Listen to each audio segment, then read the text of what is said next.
What's up, everybody? This is your boy Ken, aka MrGentleman, your host of MrGentleman Like That podcast. And this week's sponsorship is from Newsly. Newsly is a all-in-one audio super app for iOS and Android. It picks up web articles about the most trending topics on the web at any given moment and read them to you in a natural human voice. For the first time in ever of the internet, the entire web becomes listenable, all in one place. Browse articles from topic choose, start playing, start scrolling, and start listening. You can follow any topics as you specifically as you like, from sports, science to Bitcoin, even for the Kardashians. It will find you on the latest article and you read them to you out loud. And they have podcasts as well. Explore trending podcasts from over 50 countries. Our podcast, MrGentleman Like That podcast, is on there as well. Yes, it is. Shout out to Newsly for that. I started using it as my default podcast app. Download and use Newsly for free from www.newsly.me or from the link in the description. Use the promo code MrGentleman that I will also put in the description and receive 1 month free premium subscription. So you already know, y'all, download Newsly now. Check it out. Support them, y'all. This is your boy Ken, aka MrGentleman, your host of MrGentleman Like That podcast, and enjoy the show. You are now listening to MrGentleman Lifestyle Podcast Season 7.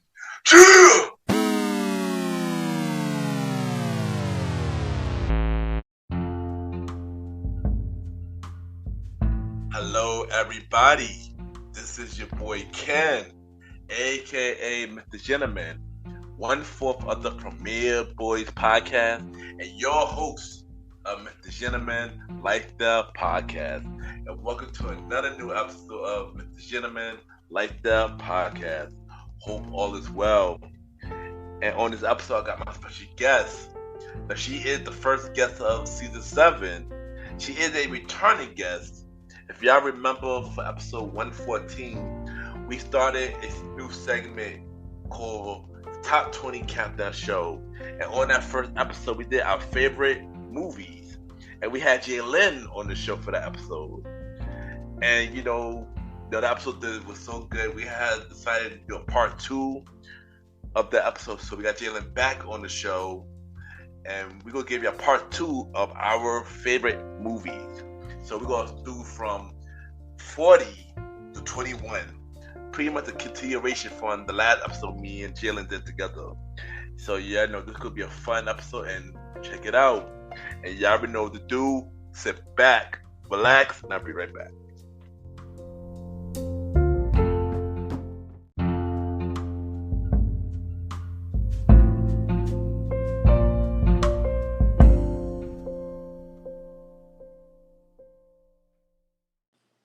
This is Laquita from the Queen and Me podcast, and you're listening to MrGentleman Lifestyle Podcast.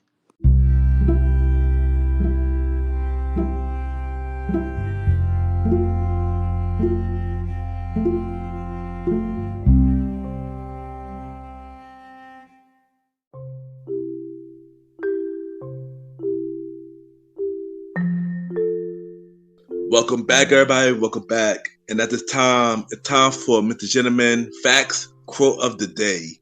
And today's quote of the day is, keep going till your vision is fulfilled, because the hard work is never done. And I say this because if you really love something and you know that it could work, keep going till your vision is fulfilled. And that is today MrGentleman Facts Quote of the Day.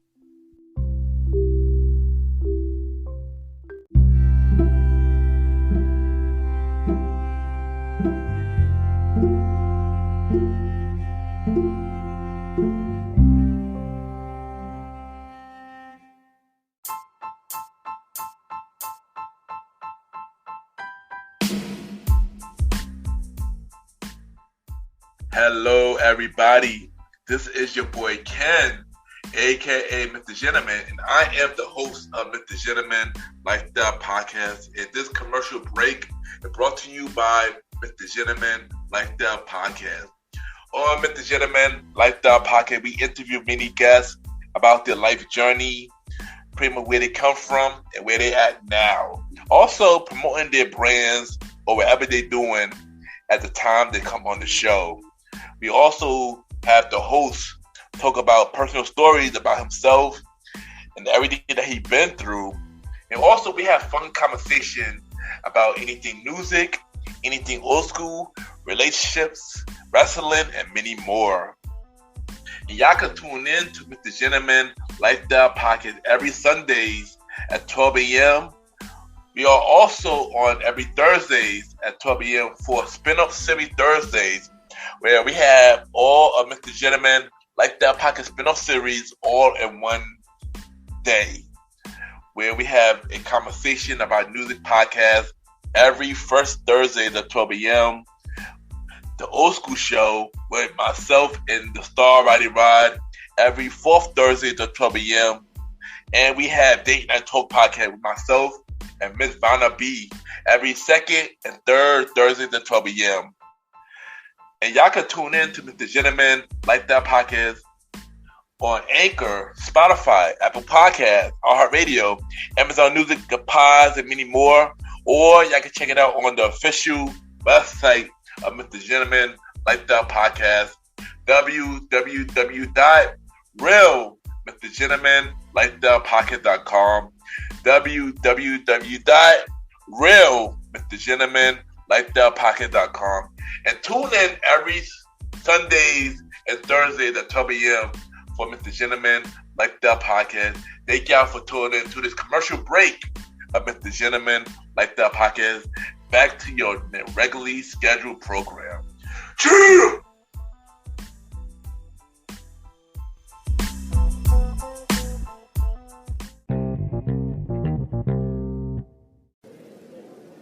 My name is Jaylan Salah, and you are listening to MrGentleman Lifestyle Podcast.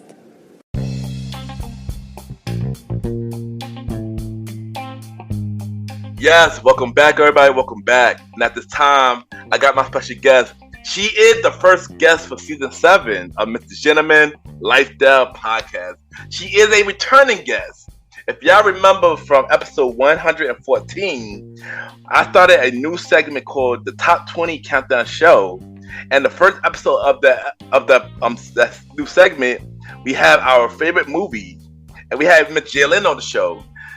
She's been on the show before. This will be her third time on the show, and I brought her back for this episode because, me and her have an amazing conversation, and we both love movies and many other things. So she is now a part of one half of the Funny Girl podcast along with Michelle. We got Miss Jaylan on the show, back on the show. Miss Jaylan, how are you doing? Welcome back on the show. Hello, Kenny. I'm so happy to be here. Thank you for having me. Yeah, you already know, and I'm happy to bring you back. You already know, you and me always got a really dope conversation, and I'm looking forward to having another one with you. So, the best ever. And I'm always excited to be on the MrGentleman podcast. You know that. Yes. You're like one of my favorite podcast friends and online friends. And I really appreciate that, and thank you for that, And before we get to the list, I'm asking a couple of questions. Ooh, questions. Yes. So the first question is, what was the last movie you seen in theaters? Since we've done the episode, what was the last movie you seen? Oppenheimer. And oh my gosh, I was mind blown, and I gotta prepare a video review for this because it kind of scared me. Okay, like I know everybody's like talking about all the amazing direction and all the cool effects and stuff like that, but for me it was a scary movie because it was the insight of a brilliant mind and how unlimited brilliance can sometimes have consequences. So I loved it so much. That's really good. I did not see that movie yet, but I definitely am going to see it. And I heard amazing things about that movie, and I definitely going to check that movie out. The last movie I saw in movie theaters, it was back in May. I saw The Little Mermaid. That was the last movie I seen in movie theaters.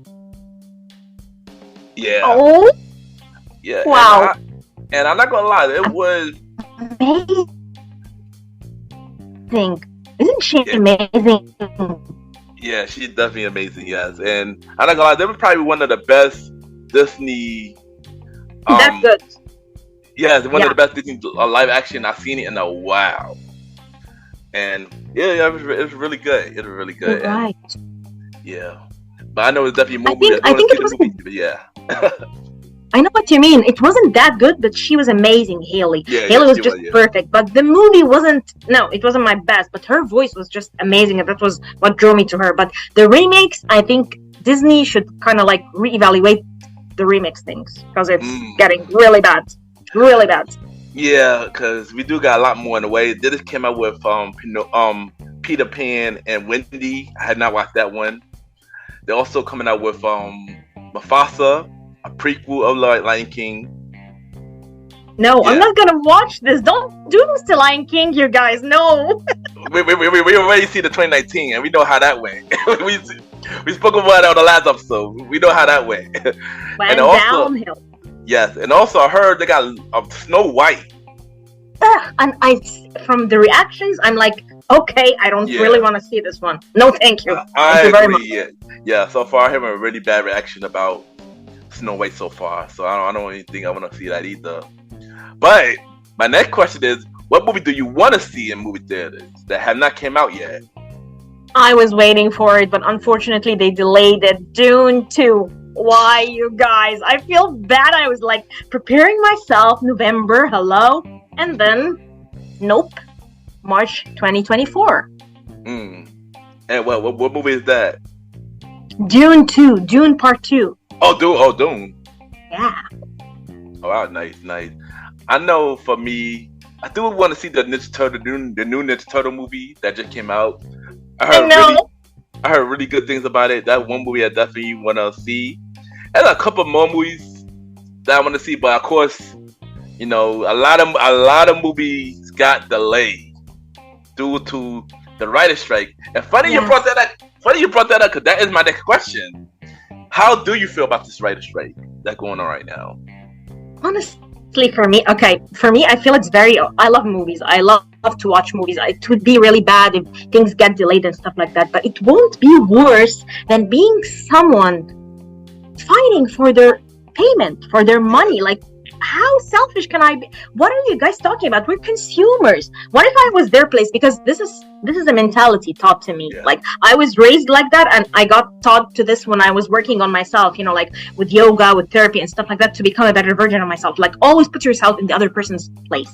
So imagine if you were a struggling actor. I'm not talking about Hollywood elite, you know, get paid in millions and live in mansions. No. I'm talking about a working actor who scrapes his living or her living, and they go from one audition to another, not booking anything. And these people, writers who write their heart out and get nothing out of profitable, amazing movies that make millions and all go into the CEO's pockets. So I'm sorry, I support that people strike for their rights, and even if this affects my viewership as a fan, what does that even mean? Like, someone starving so that I can be enjoying myself at the movie theater? No, thank you. This is not how it was, programmed to live.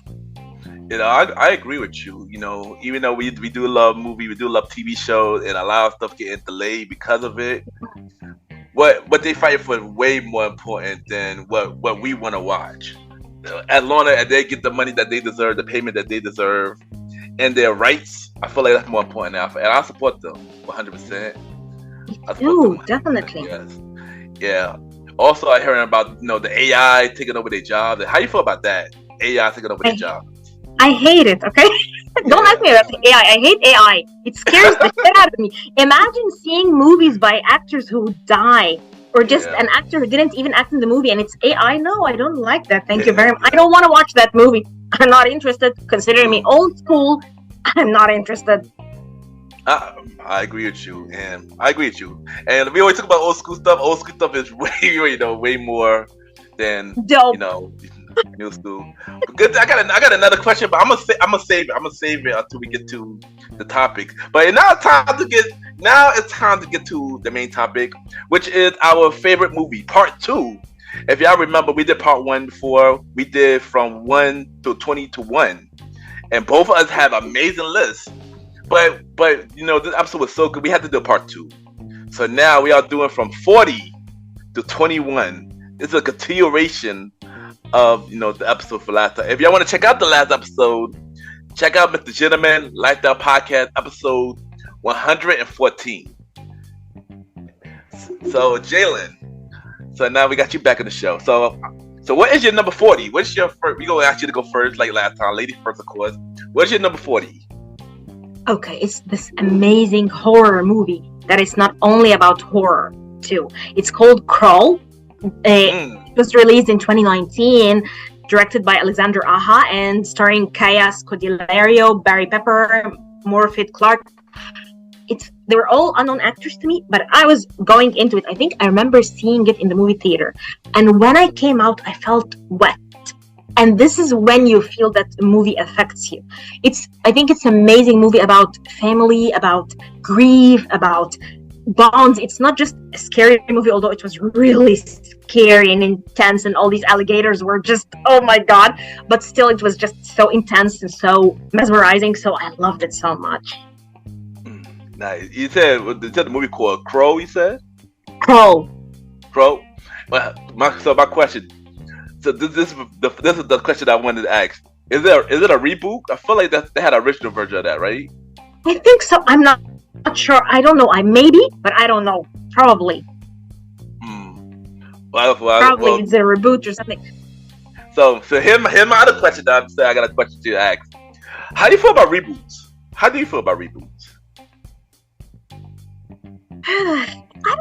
Well, sometimes they're good, but most of the time, no. Like a reboot is just sometimes I feel it's unnecessary. Like for me, maybe they take a very, very old movie like Nosferatu, one of the movies that I'm gonna mention here. I think it was a reboot from 1921, and then they had something in the 70s, and both were so good, and you could feel that the director had their own touch. But most of the time, it's pointless. Like, have you seen the Heathers reboot? It was awful. The Craft. You guys are ruining all these 90s classics. Why are you doing this? Tell me. No, I reject them all. So for me, it's rare that you see a reboot and you feel like, wow. Now, this was something else. He had a different angle. He had a different perspective. Mostly, it's just, like laziness. Yeah, I know when it comes to reboots, it's a hit and miss for me. Some reboots they do it so well. They take things for the original and they make it, fresh for the new generation. Yes. But then there's some reboots where they just do it just to do it, and it's pretty much like a cash grab. Yeah. And you could tell that it was, like you mentioned, laziness, and you could tell that it was no passion behind it. It was just something that wanted to be done because either a fan of the original or they didn't want to do it to make money. And exactly. I feel like that should not be the case. Totally, I totally agree with you. Definitely. Yeah. So my number 40, I believe, is a reboot. By the way, it is a reboot. Tell me. And this movie came out in the 1970s. The original came out in the 1970s, but the reboot came out in 2014. It's this movie called About Last Night. And this movie got Kevin Hart, it got Michael Ealy, Joy Bryan, and Regina Hall. And I like a lot. Yes, and I'm not gonna lie, this is a romantic comedy, and this is a really, really funny movie. It's a really funny movie. I like the concept of it. I never saw the original, but for a reboot, this is pretty good. About Last Night is a really good movie. I should check it out. I love Kevin Hart. I have to check it out, of course, and Regina. Yeah, definitely. I'm gonna watch it because it sounds hilarious. Like Kevin Hart makes me laugh so much. No, it's very hilarious, and Kevin Hart and Regina Hall chemistry in that movie is really. It would have you dying. Because it really did have me dying. Them two together off the bat, it's really dope. And funny thing is, 3/4 of them was in the same movie before. Do you know what movie that is? No. Okay, so I'm gonna tell you, Stay Like a Man. Oh my goodness, I don't think I have seen this. Stand Like a Man. Wow, you're giving me education here. All these movies, I'm gonna write them down. And I did this with your last list, by the way. Started watching them. They were amazing ones. I did watch some of your lists. I got through. I watched a couple more. Pretty dope choices. And yeah, but about last night is a dope movie. You gotta check it out. And yeah, and before you get to your number 39, I just want to say this disclaimer: the picks is our opinions. So if y'all get mad about either our picks, this is our opinion. This is our favorite movies. This is our favorite. I had to say that. All right, so what? Don't come after us. Don't come after us, please. So what's your number 39? It's The Passenger. Okay, it's this 1975 movie directed by Michelangelo Antonioni and starring Jack Nicholson and Maria Schneider. And I gotta tell you, this movie is so artsy. They don't make these movies anymore, and I don't think they will be made anymore because all the authors are dying.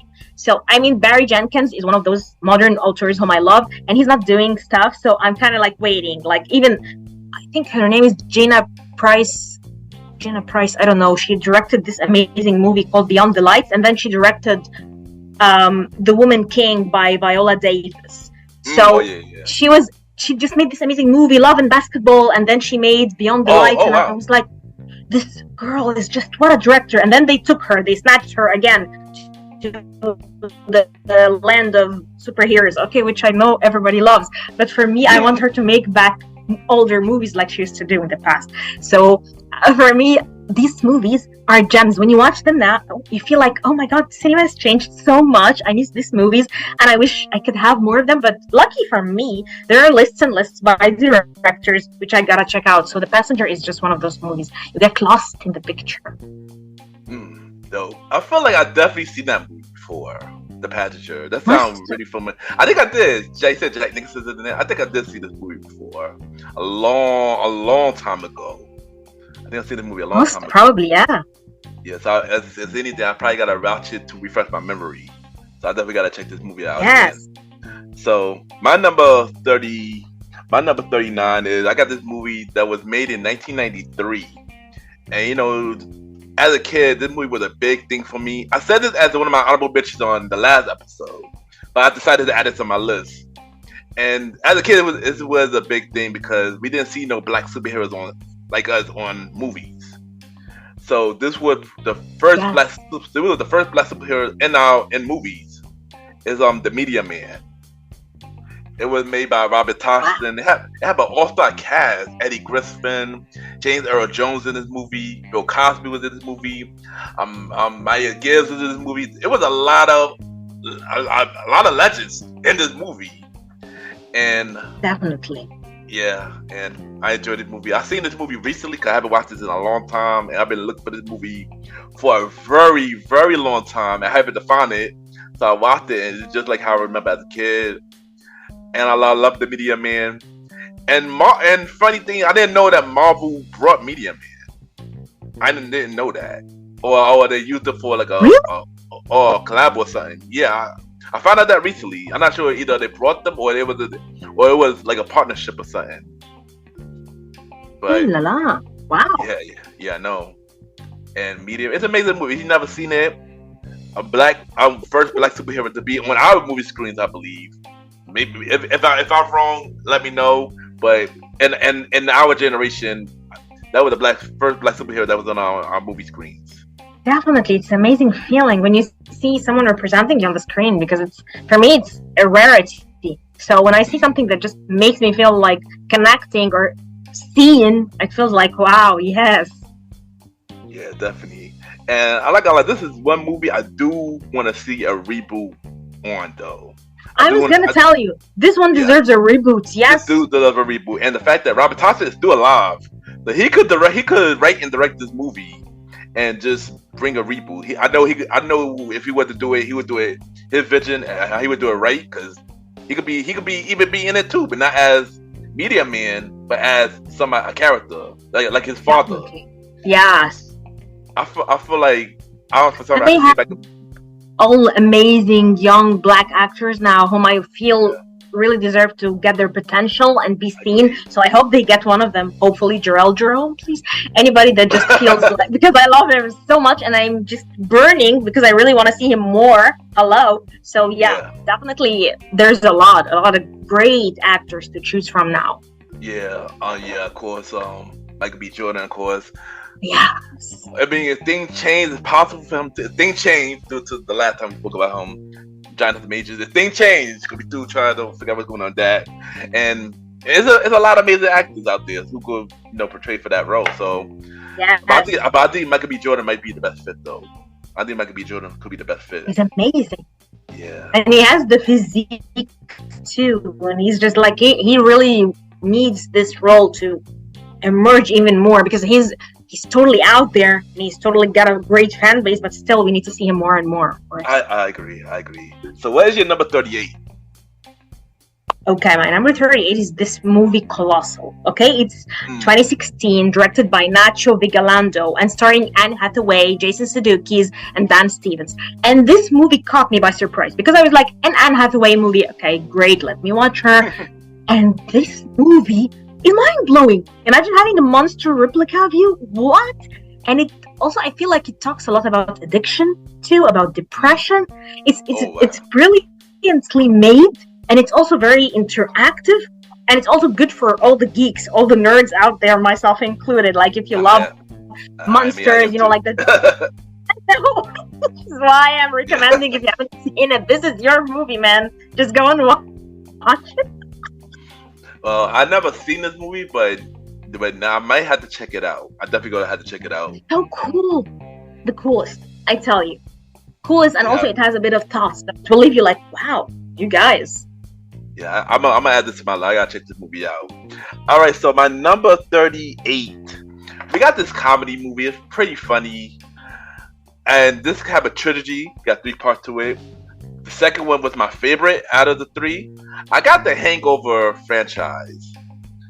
It's a love it. It's a really funny movie, and I think y'all know the plot. They go somewhere, and they have a wild night, and then they try to remember what happened during that wild night.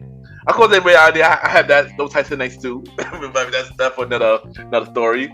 But Hangover is a really funny movie. Brad Cooper was my favorite character in that movie, and I love Hangover. I love Hangover. I see myself in these movies. Like these comedies are like my kind of comedies, like the buddy bro comedies. I see myself in these so much. So I love them so much. Yeah, great choice. Wow. I believe the second one I've seen that around my birthday. Like when it came out. Yeah, Hangover 2. Special. So, it was, and Hangover trilogy. Yes. And one of the funniest things that ever happened, like I remember to this day when the trailers even came out, I was like, what is this insanity? I want to see it. So anticipation, it was like even amazing, it was. Even starting from the trailers, and the promotion for the movie. I agree. When I saw the trailer, I was like, what is this? And then when I see the trailer, I guess we got to see this movie. I saw both of them. I don't remember. I don't think I seen the first one in the movie. I think I saw the first one on TV. I saw the second one in the movies, and the third one I seen on TV. I didn't get to see the third one in the movies, but Hangover was really dope, and there was a good trilogy, and the cameo too. And also shout out to Ken Jeong. Ken Jeong was really funny in that movie. The best. Jeong was really funny in that movie. Yeah, Hangover trilogy. So what is your number 37? Okay, it's this movie that I saw really recently, although it's really in the 80s, but it was recommended to me by some of my friends. It's called Black Rain, okay? 1989, directed by Ridley Scott, starring one of my least favorite actors, Michael Douglas, can you believe it? Andy Garcia, Kanta Kakura, Yusako Matsuda, okay? Yusako Matsuda, please tell me I'm saying your name right, please. So this movie, I tell you, first of all, it did not age well in some parts. Like, you could see some of the things that are now not acceptable on screens. But in terms of the action, the music, the coolness, like movies used to be really cool, like cool actors, cool outfits, like Blade, like Wesley Snipes, like Van Damme. People were cooler back then. You could feel there's something, this aura of a movie star around them. So for me, it was a very cool movie that I watched recently, and I felt so immersed and entertained, and such a wild ride for me. So yeah, this is my number 37. That's a really good choice. I'm gonna have to check this movie out too. So my number 37. So this is a comedy that came out in 2007. This movie stars Jonah Hill and Michael Cena. I got Superbad as my 37. Already a classic. Yeah, this is a really stupid movie, but I enjoyed it. It's the funny thing about this movie. I seen the movie for free at the movie theaters. Wow. So they were having this giveaway they had a couple years ago, and they would get free movie tickets. I managed to see this movie with a friend who I'm no longer friends with. Long story, I'm not going to get to that. Happens to me. But the time, I've seen great movies with people I cannot even stand to see right now. So the movie remains, but people just poof. Yeah, I agree. But the movie itself was really good, and it's crazy how Jonah Hill, Michael Cena, insane. Seth Rogen, the other one who was in it, who played McLovin. All of them is doing big things now, like compared for that. But I believe that ordered their first real project, or first major project, if I'm not mistaken. I think so. To see all that growth, and they're all doing amazing. And this movie is a classic. It's a classic now. We look at it now and feel like, wow, this was a movie that defined a part of our lives. So totally one of the classics. For real, almost 20 years. Gee Louise. Almost 20 years. I can't believe it, man. We're getting old. For real, I was only, I believe, 19 when this movie came out. Yes. I was 19. Wow. Gee Louise. Yeah, we Who could have thought? Oh, God, no, baby. So where's your number 36? Okay, it's this.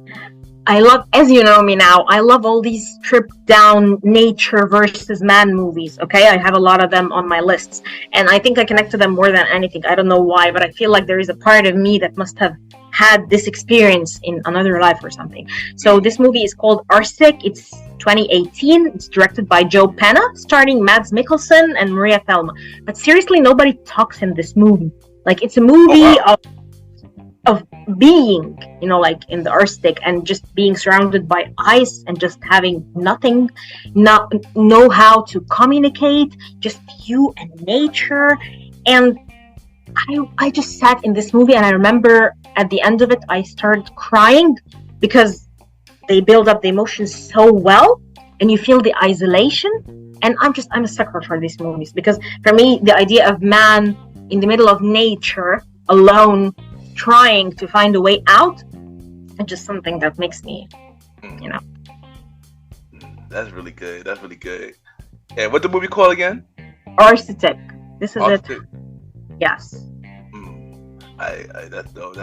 Alright, so my number 36. I had a John Singleton movie, Boys in the Hood, the last episode. This time I got another John Singleton movie. This came out in the 2000s. It's starring Tyrese. It stars Taraji P. Henson.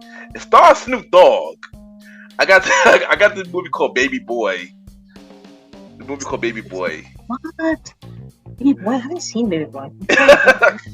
The dedication. It's a coming to age hood comedy. So really? It's a hood comedy, and it's a really interesting movie. It's kind of like a hip hop urban movie. It's a cool movie. It's very popular now. I know I've seen this. Definitely seen this on TV, because at the time I think I couldn't see this in the movie theater. But now you can watch it everywhere now. But this is a really good movie, and it's a classic. It's a classic, Baby Boy. And a lot of them do big things too now. Imagine John Singleton directing a. Yeah, John Singleton. But for me, like the idea that he can direct a great comedy and Boys in the Hood, What? Yeah. What a genius. Like, imagine Yeah. Boys in the Hood, you could feel like, how is he even going to do anything after? Because it was a great film, one of the greatest in the history of cinema. So how can he do something? So now that he told me he's directing a comedy, now I gotta check this out. This is something.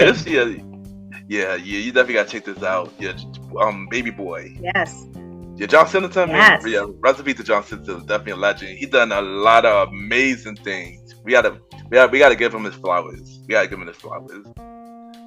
Yes. So Yes. what is your number 35? Okay, so this Italian movie, I was like there watching Twitter threads on people recommending Italian movies, okay? And this guy recommended I'm Not Scared, okay? Director by Gabriel Salvatore. And stars are Aitana Sanchez, Guion, Dino Abresia. Amazing Italian actors, I'm sure. But this movie is great because it stars child actors who can actually act. Some child actors are just painful to watch. You feel like, no, just get them out of my sight. I can't say this anymore. What? I'm sorry for life. These kids are just so good, and it tells a lot about not just children. It tells a lot about fear, about how courageous we can be when we are children versus the adults who are sometimes cowards and they look awful because they care about their interests more than saving a life. Whether a kid, on the other hand, is more intent on going, like out there and taking the lead and saving another person. So it's an amazing, touching movie, and it's sadly about things that used to happen in Italy in a certain time. And for me, I never thought I would go into this movie and feel so moved by it. So I had to look up the person who recommended it and thanked him, like, thank you for recommending this movie, because sometimes you just meet strangers on the internet and they just throw a good movie at you and you feel like you blessed me for life. So yeah, one of the best. I am not scared. This definitely sounds like a movie I really would check out. Yes. It would bring the child in you, because you're a big man child, Ken, like me. We're still children. You're the man child syndrome, like me. I'm not gonna lie. A lot of people our age do got that big kid mentality. I'm not gonna lie. we do. We adults. We do got that big kid mentality. Yes. Yes. Yeah. And I feel like there's nothing wrong with it. We feel like we should keep that. I wish I would keep it to like my 50s or 60s. I don't want to be like an old, sad person. Thank you very much. I agree. I agree. Who needs that? So my number 35. We got this movie that was made by Disney. It's a live action movie. And it got Denzel Washington. It got Will Patton. We got young Wood Harrison, Ryan Horse. And this movie is really dope. This is based on a true story, and it's a football movie. Remember the Titans. Yes, there they go. There you go. Remember the Titans. This is a movie that moves me so much. Yeah, me too. Yeah. And it had a young Ryan Gosling too. Right. Oh yeah. Right. He was so goofy there. Oh right. Gosling was in this. Also, Donald Faison was in this. Yes. Yeah, I forgot. A young Haley. Pateline was in this. Like, there's a lot of great kids who grew up to be like important actors. But it's amazing, moving movie. It really is. Denzel, of course, it's just. This is one of my favorite movies, and I really love this movie. And me too. This definitely, like you mentioned, it does move me as well. Really emotional movie. Yeah, and remember the Titans. Remember the Titans. Yeah. There you go. So what is your number 34? Okay, it's this feminist movie it's a very realist feminist movie that I saw as part of a movie workshop that I was in the beginning of my film criticism days. It's called 4 months, 3 weeks, and 2 days. And it's about a very critical topic. It's about abortion in Romania. So when you watch it, they put you inside.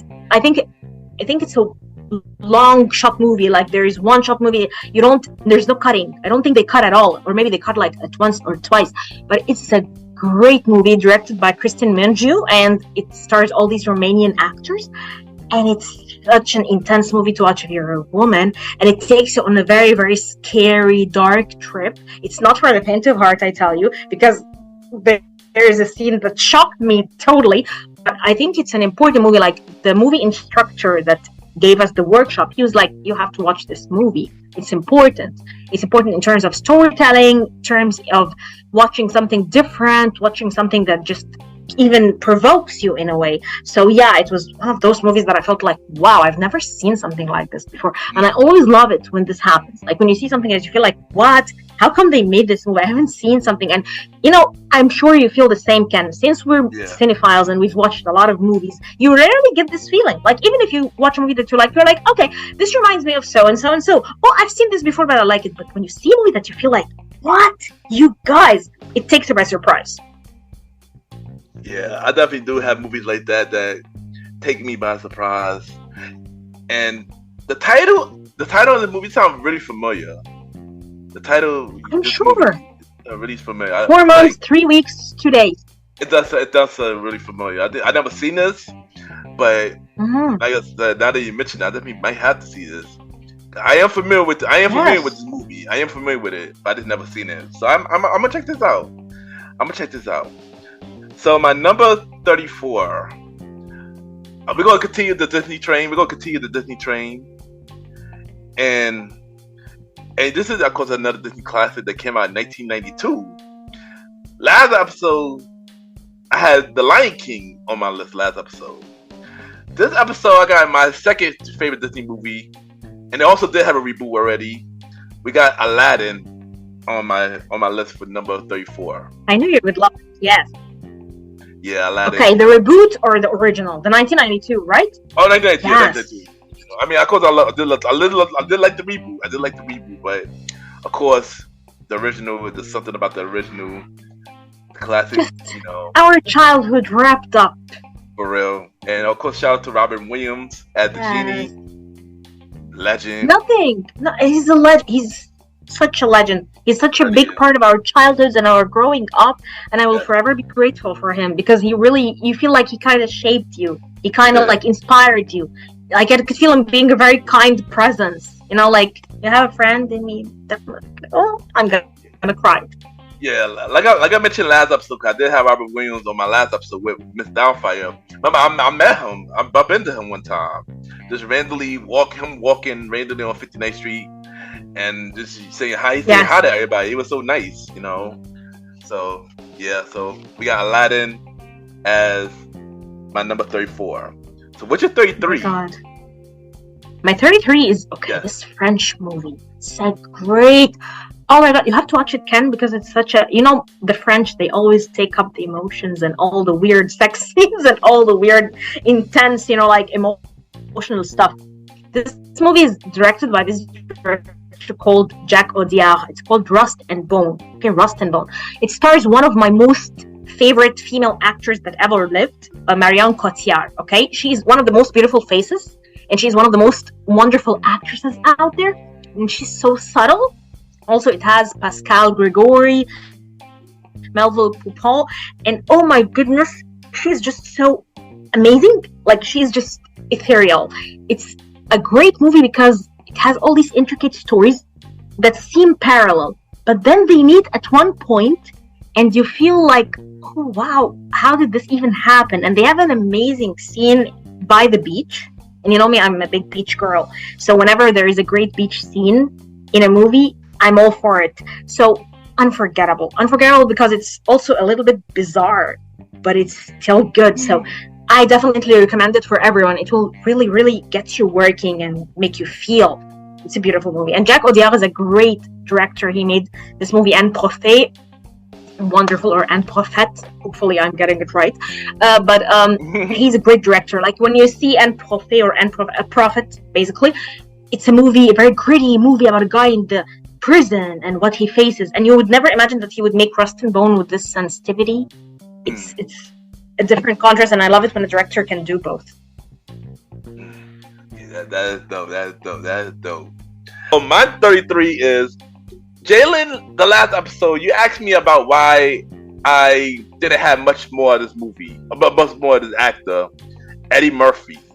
Because the last episode, I had him for the Golden Child last episode.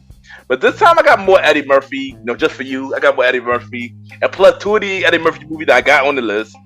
It is also my favorite Eddie Murphy movie. And recently I decided to rewatch this movie called Beverly Hills Cop. And I had to say this was a really dope movie, really funny. I had to refresh my memory on it.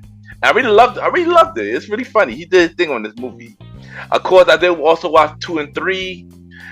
And even though 2 was cool, 3 was really bad. Was not my favorite at all. Was not my favorite. But 3, yeah. Yeah, 3 is really bad. But number 1 definitely a classic. And yeah, I love Beverly Hills Cop.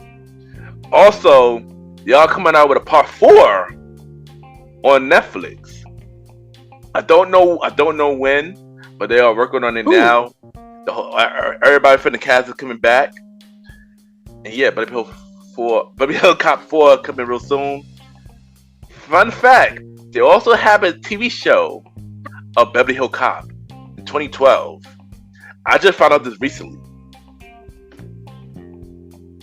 And that's the weirdest thing, because why would they have like a Beverly Hills Cop TV series? It doesn't make sense to me. Same thing I'm wondering.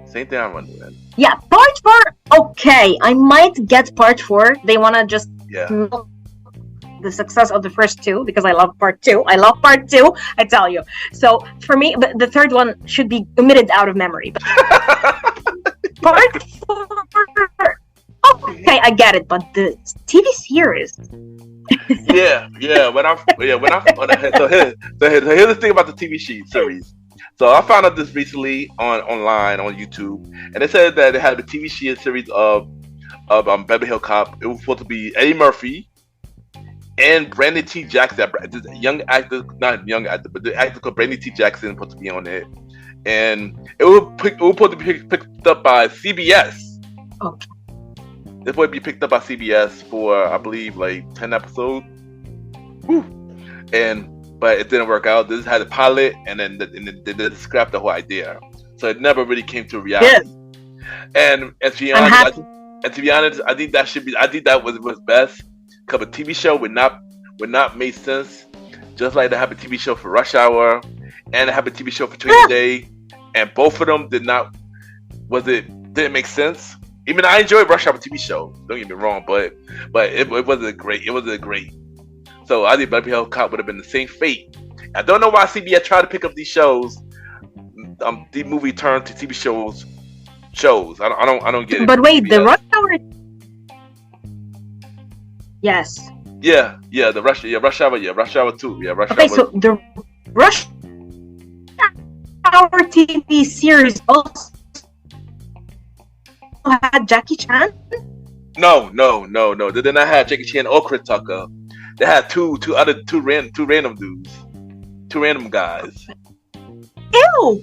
What? No. Yeah, they had two random. Yeah, they had 2 random guys. What, do you like it? What? You like it? Yeah. I mean, it was. I enjoyed it. I reject it. The thing with him, I enjoyed it because of the storyline and stuff. I didn't enjoy it because of the characters. I enjoyed it because of the storyline. I know what you mean. But yeah. Rush Hour is Jackie Chan and Chris Tucker. Yeah. Like these dudes, they're my imaginary friends. I agree with you. I agree with you on that. I agree with you. I would if they were to do a TV show, I would watch it 100%. But I was curious, and the guy tried too hard to be Jackie Chan. The guy tried too hard to be Chris Tucker. It was just weird.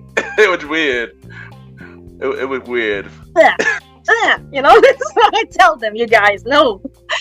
Ken, you're such a fanboy. You remind me of myself when I loved Titanic, and I would watch every trashy TV show that they called Titanic 2 or Titanic Sinks with crap, and it would be a bunch of boring people. So I get you so much. The thing about me when it comes to show, I'm just a curious person. If I'm a fan of the original, I'm gonna watch the spinoff and everything. Even though if it's bad, I would still watch it because I'm a fan of the original. And even if it's bad, I always be curious to see how it ends. That's just me. That's just me. It's weird. That is me. It's just weird. I know what you mean. This was me with Titanic. Seriously, like I think they made this crazy short movie called Jackie's Back, and then my dad sent it to me. It's like, what, did DiCaprio lose his mind? He really made this movie, and I'm like, Dad, this is a fan-made short movie. He's like, has he lost his mind? And they're using clips from DiCaprio's other movies. I love my dad so much. It's crazy when they see them falling for this. That's funny. I ain't gonna lie. That's funny. I mean, and speaking of Titanic was an interesting movie. It was an interesting movie. Very. For me, like as a kid, no, it was crazy. Like for me, as a kid, I was obsessed. Now I look at it and I cringe at parts. But when I was a kid, me too. Yeah, me too. Like, no, thank you. But as kids, imagine being the kid in this era. It was massive. Yeah. So what's your number 32? Okay, it's this Ken, I really gotta recommend this for you because it's a very sweet, romantic French movie. It's called One Fine Morning. One of my favorite directors, her name is Mia Hansen-Love, stars one of the most beautiful faces on screen, Léa Seydoux, who will be in Dune 2, by the way, playing, I think, an assassin or something. And Melville Poupeau, who is the star of one of my favorite movies called The Summer's Tale, a great French movie. But he was in this Summer's Tale. He was very young and handsome. Now he's a big guy, an older guy. But still, this movie is just so soft and just filled with emotions and calm. Like, it would make you fall asleep because you would just watch it and feel like, wow, these people are just so peaceful and happy and just having sex, and like just kissing and being nice to each other. So I'll just sleep. Yes, there is a lot of intense, of course, emotional things. And there is also a lot of issues about the elderly. And in recent French movies, you can always see these scenes and these themes about elderly, taking care of, the elderly and stuff like that. I totally connect with that because I've seen things with my grandmother and grandfather and stuff. So I just recommend it because it's shot. She makes the most beautiful movies. Like, you see France and feel like, I want to live there. Take me. And I think the main the main character is an interpreter and a translator. So I connected to her immediately. Like, hello, I'm a translator too. Hey girl, nice to meet you. So yeah.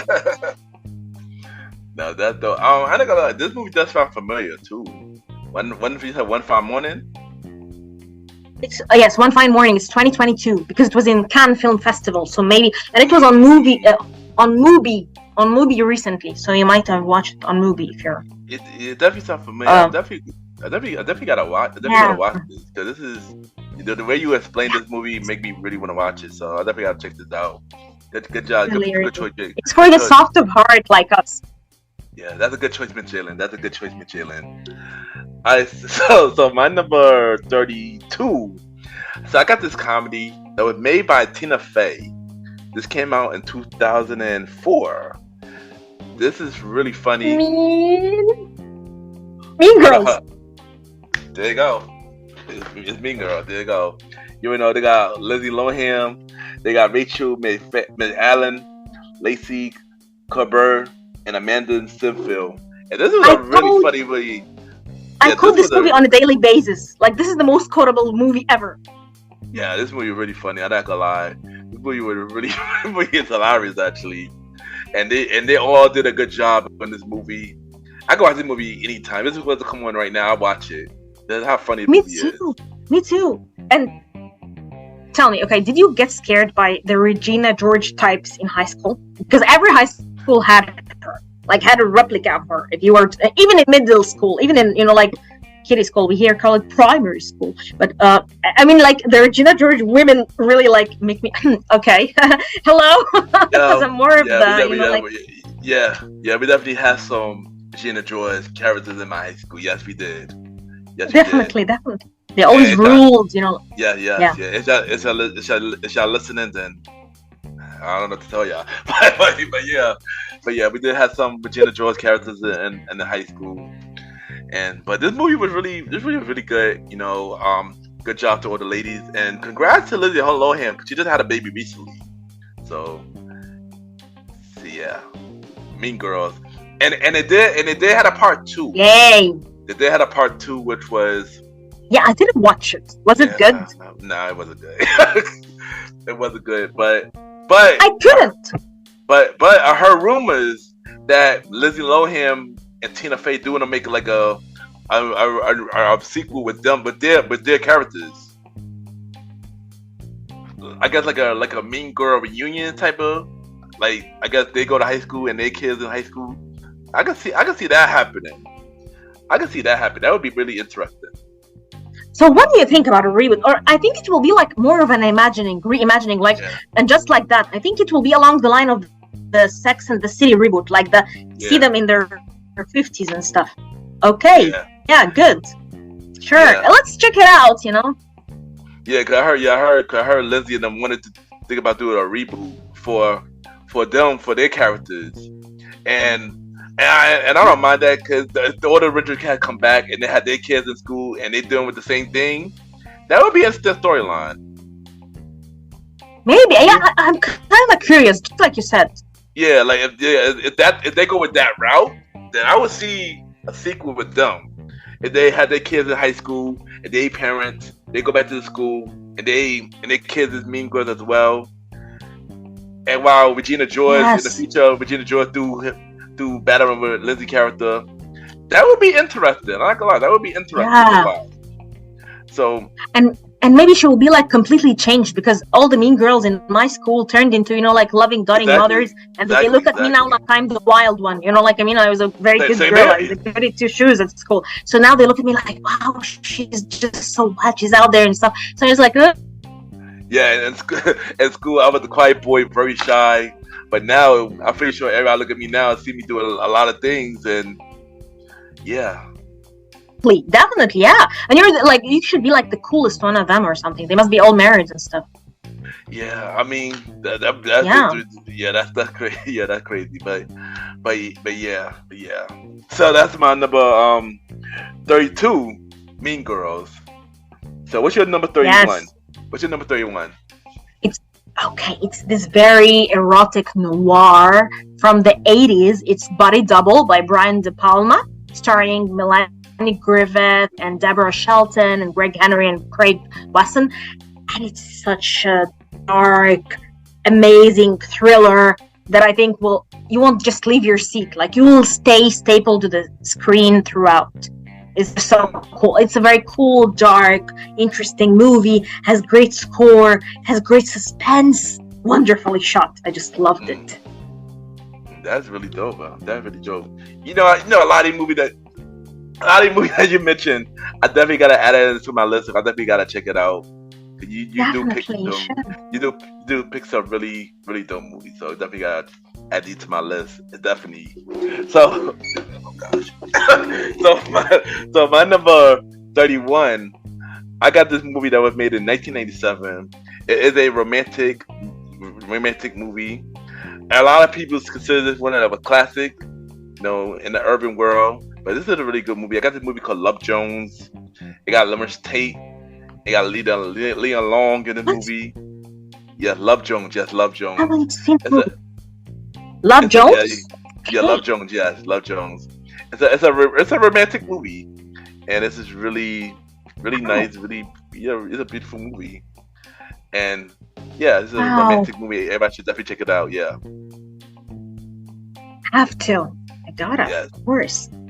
Yeah, you definitely gotta check it out. So, what's your number 30? We almost done. What's your number 30? Look, my number 30 is this great movie that I can't believe the lead actor didn't get an Oscar nomination. It's The Doors, directed by Oliver Stone, starring Val Kilmer and Meg Ryan. Okay, and yes, the movie might have lagged on longer than usual. It might have had certain color schemes that I don't love by Oliver Stone, but Val Kilmer was insane in this movie. Like, if you guys nominate Rami Malek for Bohemian Rhapsody and Austin Butler for Elvis, why didn't you nominate Val Kilmer for The Doors? Like, he played Jim Morrison like it was almost an obsession, like crazy. Even his eyes, mad. And I love Val Kilmer so much, and I think he's a very great actor. But he had a very short career, sadly, because like now he had throat cancer and stuff, and his career got stalled. But for me, this Yes. I didn't know You Val Kilmer haven't had. known? You have to see his I, documentary. I didn't know. I never watched the documentary. I didn't know Val Kilmer had cancer. Oh wow. Yeah. Oh, that's crazy. Wow. Yes, guy. Seriously, you should watch the documentary called Val, released 2021. This documentary tells you his story in a capsule, and it's amazing. It's very emotional. You just watch it and you feel like, oh my god, poor Val. But still, it's a great documentary. So yeah, just watch his journey. I can't believe like his career didn't feel that long, but he had really effective and very influential roles. So this was the top for me. Yeah. No. It was Yeah. very dark too. I definitely didn't know that, so I definitely gotta check this out. Val Kilmer was he was a good actor. I like Val Kilmer, and yeah, I definitely gotta check this. He was Batman for a while, so yeah. Yeah, he was in Batman Forever. I shocked I didn't have this on my list, but he was Batman Forever. He's definitely. I do got a Batman movie on my list, but it's just not Batman Forever. But yeah, I actually like that. That was actually one of my favorite Batman movies. Even though I'm not a fan of Batman, because clearly you can see who's on the wall. Yeah, I know. but yeah. Clearly the nemesis. and also I love documentaries. So I love watching documentaries. So this would be definitely a good one to watch. We should do a list of our favorite documentaries because I've seen a lot of them, and I want to trade documentaries with you sometime. Mm-hmm. Yeah, we gonna do that in the future. We're gonna keep that in mind. We're gonna do that in the future. So yes. my number 30. So this is a Spike Lee joint. Last episode I did have a Spike Lee joint with Crooklyn. This episode I got two Spike Lee joints this episode. I got two Spike Lee movies on this episode. One of them is a really good movie. One of them actually is one of your favorite actors in this movie. Tell me. Wesley Snipes is in this movie. Oh. Wait, what is this movie? Tell me, because my heart is like jumping right now. What movie is this? So before I name the movie, who was in this movie? We also got Ali Davis in the movie, Davis in the movie, Samuel Jackson in this movie, Harry Berry in this movie. This movie came out in 1991. This movie called Jungle Fever.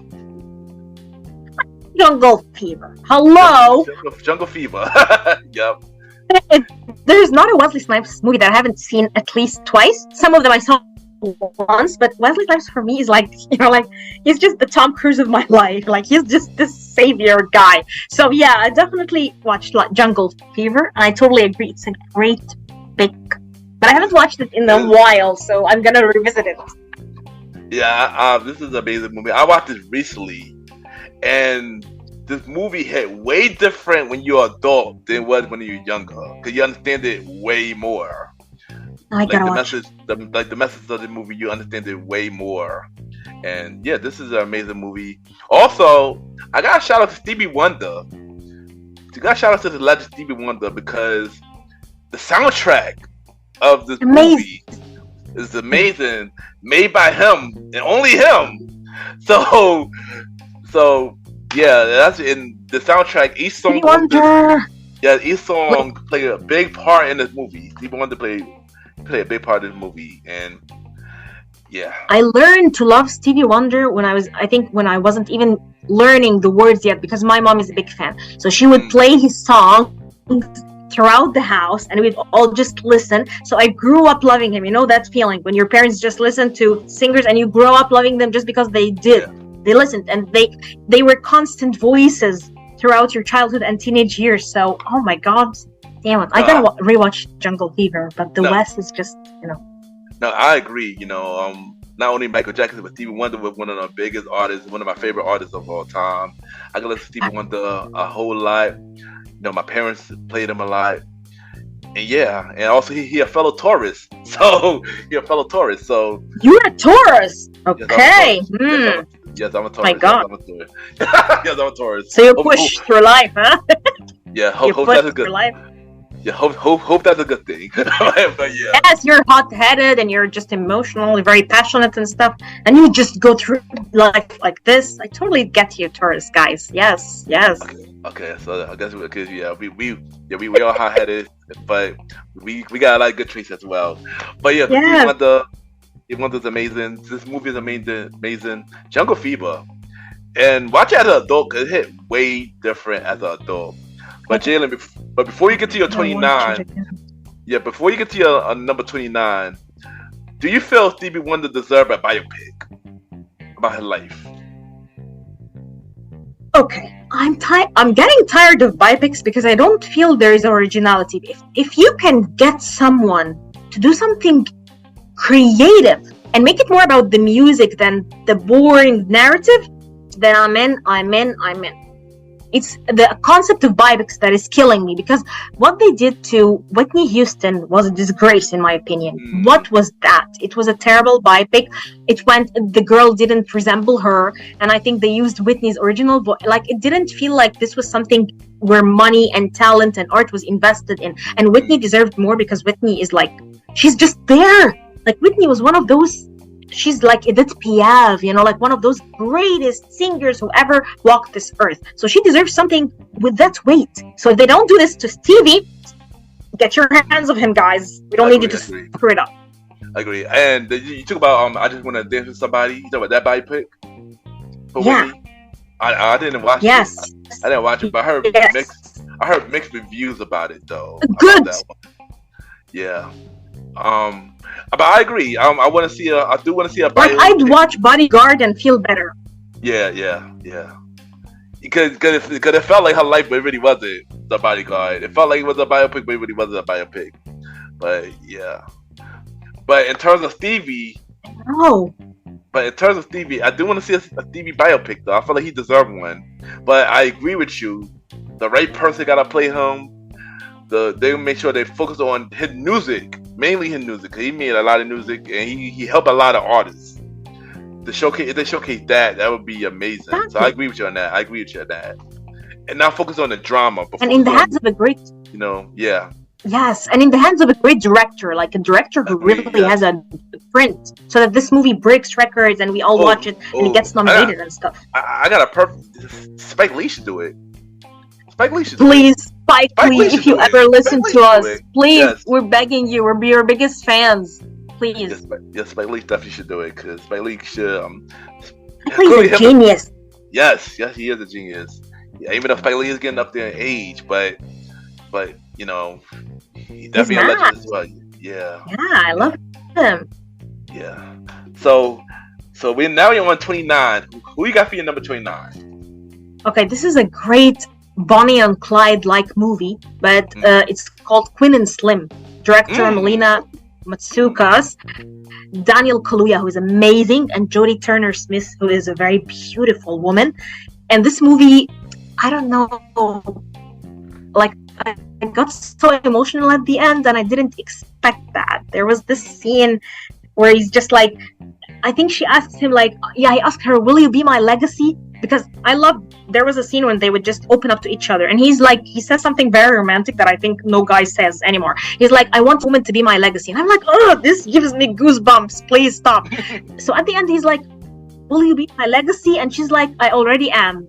Oof, God, this hits me like, no, you guys are killing me. It's so beautiful and romantic, and also filled with injustice and pain, and this kind of hurts. But you gotta watch it. So I know this movie it kind of like touched me so much, and I kept thinking about it days and days after watching it. Oh, this is a really good movie. I've seen this movie before. Yeah, this is a really good movie. I gotta watch it again, because I've only seen this movie once. But I definitely know what part you're doing. I definitely know what part you're talking about. About would you be my legacy? I definitely see that part. Yeah, that's a really dope line. Yes. And I definitely gotta see this movie again. Very dope line. And by the way, I guess a few us guys will say that. I know I probably will, but this is a good movie, and this is a good movie, and yeah, this is a good movie, and I never got to check out this movie again. I got to check out this movie again. So my number 29. Yeah, my number 29. We mentioned Batman earlier. This one Batman movie was a really, really good movie. Everybody killed it. I feel like this person played Batman really good. It's probably one of my favorite Batman roles that he did. And also, we got a shout out to this one actor that, he did an amazing job. But he is an award-winning actor too. Mr. Heath Ledger. You know, I got The Dark Knight as my 29. I got The Dark Knight as my 29. Definitely. 2018. And Heath Christian Ledger. Bale. Yeah, Christian Bale was a really good Batman. I actually could say he was, even though Batman was not my favorite character, Christian Bale played Shout Batman. out to Superman. Really... yes. Christian Bale played Batman. Christian Bale played Batman really good. I'm not gonna lie. Christian Bale played Batman really good. I enjoy him as Batman. Heath Ledger performance though as the Joker. Oh my gosh. Oh my goodness. It was amazing. I'm like, yeah. And unmatched. Yeah. It really was something, yeah. And he deserved that Oscar. You know, it's sad about how his life ended. It's sad about how his life ended though, but he was an amazing actor and he killed this role for real. And yes, and this is just amazing. And what he done to get to do this role is just, The Dark Knight. Yes, definitely. Yes. Rest in peace to Heath Ledger. Legend. Very, very, very. And he's such an amazing. I think he kind of let art consume him, but he was just brilliant at it. So yeah, kudos to him. Shout out to him and whatever he is. Yes. Yeah. So what? So what's your number 28? Okay, now this is again back to my favorite territory where it's man versus nature versus animals, dances with wolves. You know me, this is me. Yeah. So it's like Kevin Costner, Mary McDonnell, Graham Greene, and Rodney A. Grant. And for me, the idea of connecting with an animal, the soundtrack by John Barry, the idea of being alone in the wilderness and just letting nature get you and just show you what it can do. For me, this movie is, I don't know, movies like this are very romantic to me. The idea that there is no romantic partners or there is, but they're in the wilderness and it's all the wild feelings flowing. There is no modernity. There is no playing games. We're just out there. So I don't know. And one of my uncles, he made me love this movie because he was obsessed with this movie when he was in his 20s, and he went to see it in the movie theater, I think about 12 times. And he bought the VHS tape. Yes, he was obsessed with it, and he gave it to me, and he's like, "You should watch this movie." And we watched it at my grandmother's house, which sadly doesn't exist anymore now. So it has very precious place in my heart and very precious memories too.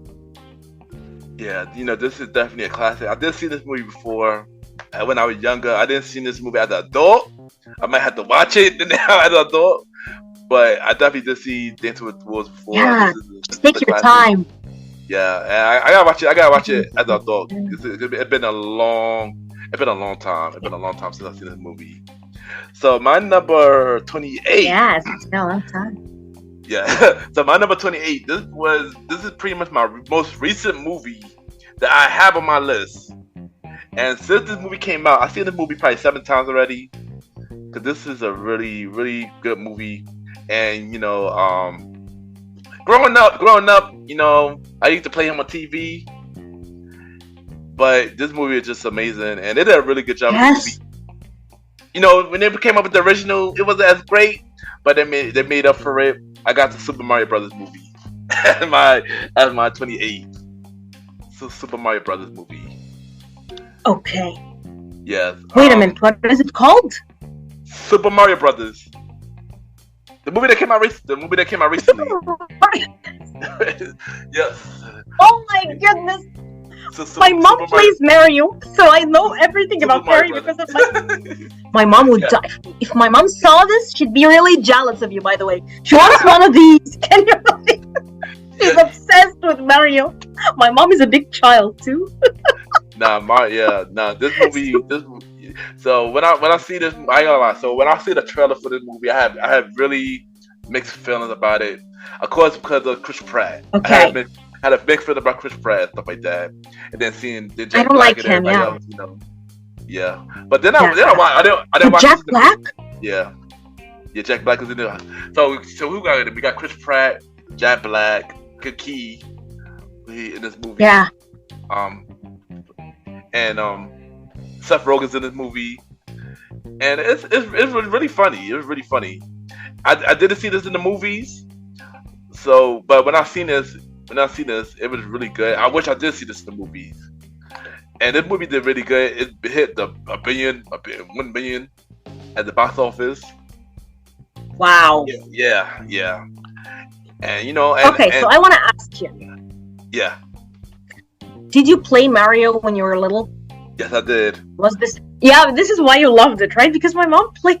Like they bought us this PlayStation, and instead of us playing, my mom got obsessed with it. And she would play Mario every day and forget about cooking and stuff. So this is why we became like into the Mario culture, because of her intense love. So I kind of like wanted to ask. I know you must have played it when you were younger. This is why it stuck with you. Yeah, definitely. I did. An iconic game. I did. I know my father. First, he brought Sega, but Mario didn't have wasn't on Sega. But then he brought me an N64, and that way we had Mario. Then we had Mario for N64, and ever since then I've been playing Mario. Ever since then, N64, GameCube, Switch. Then I got a Game Boy. So I grew up on Mario, and I've been a fan of him ever since. And Super Mario Brothers movie is really good. If you haven't watched it, it's on Peacock right now. So definitely watch Super Mario Brothers movie. And it's really good. And, definitely. I need a good laugh. Yeah. And tell your mother to watch it too. If she haven't, tell your mother to watch it as well. I know she's gonna enjoy it. I know she's gonna enjoy it. Yes. So Super Mario Brothers. Super Mario Brothers as my number 28. So what's your number 27? Okay, and this is something that I really think you should watch. It's a Lebanese movie called West Beirut, 1998, directed by Ziad Doueri, starring Rami Doueri, his brother, and Mohammed Shamas and Rola Al-Amin. And it's a beautiful war movie. Why? Because you see it from the eyes of teenagers who in the beginning are just so happy, yay, war, we don't get to go to school, playing around the city. And then you see the weight and the reality of war falling on these wonderful, beautiful kids. So, and it's very also like it's very authentic. You see all the Lebanese terminology, yes, translated perfectly, of course, but still it just has the taste of, because I know Lebanese, I have Lebanese roots, and I know they're very brutal and savage with their, like curses and stuff. And at the same time, just love to dance. They just love music, and they love having fun even when it's very dark. So I think it's a beautiful movie, and you just have to watch it because it's really different. I haven't seen an Arabic movie like that at all. So, and I think it would connect with everybody because it's made from the eyes of children, from the eyes of teens. So it's very fresh. Like you could feel the beauty of it. So I totally recommend it. I definitely go check it out. What the movie called again? West Beirut. That sounds familiar. That does sound familiar. I'm gonna check this out. Yes. So my number 27. This was also on my honorable mention last episode, but I decided to add it to my list because this is part of my favorite movie list. I got the Bad Boy franchise. I spoke a little bit about last episode. Will Smith, Martin Lawrence. The first one came out in 1995. Yeah. The second one came out in 2003, which is my favorite one. The second one. Me too. I love Bad Boys 2 more. Me too. The third one came out in 2020. And the fourth one originally supposed to come out later this year, but of course, due to the writer's strike, it got pushed back to June next year. And Mike Lowry, Marcus is the character. Mike Lowry is my favorite character. Will Smith character is my favorite character. Bad Boys, man. I like Bad Boys franchise. Just like Bad Boys and Rush Hour. These two is really dope cop duo movies.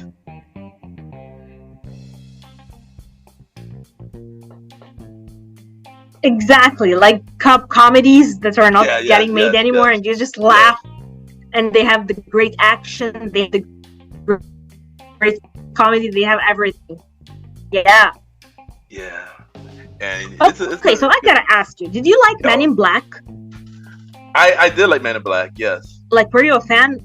I did watch Men in Black. I enjoyed eating it. people? I enjoyed this. Because I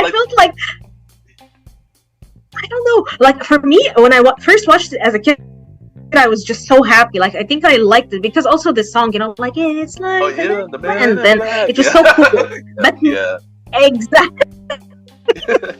But now I think when I watch it, I don't think I'll enjoy it the same. What do you think? I don't think I'll enjoy it that much now. But back in the day, I really enjoyed. No, I actually agree with you on that. Actually, like when I was younger, I really enjoyed it. But now, I mean, even though it's still good, I don't, and not like a movie that I can watch all the time. And not a movie I can watch all the time. Thing. Same especially here. The first one, especially go about the first one though. But second one, not really. The third one, I enjoyed the third one. I never watched the fourth, and I don't think I plan on watching the fourth. No. With no. with Tessa Thompson and Chris Hemsworth. I heard it was terrible. I don't even want to go there. No. But the first one, Men in Black, will forever be my favorite though. The first one.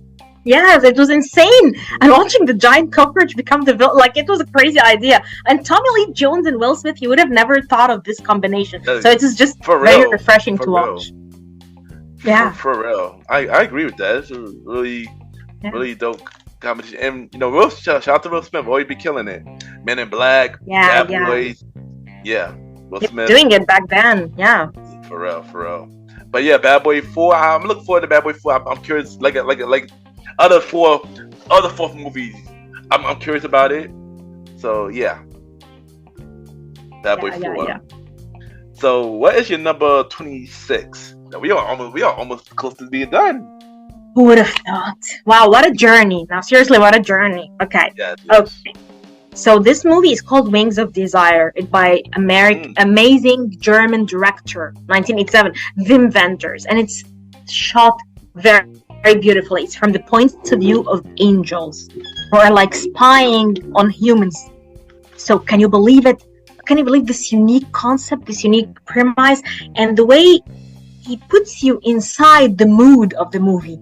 You feel like you're immersed in sound and in senses and in amazing voiceovers and stuff. So it's a very, of course, kind of like melancholic movie for me. I feel sometimes sad when I watch it, but not sad as in, like depressed and I don't want to. No. It's a great movie for me that way. So yeah, another one of those unique movies. When you watch them, you feel like, wow, I can't believe you made this movie. So Wings of Desire.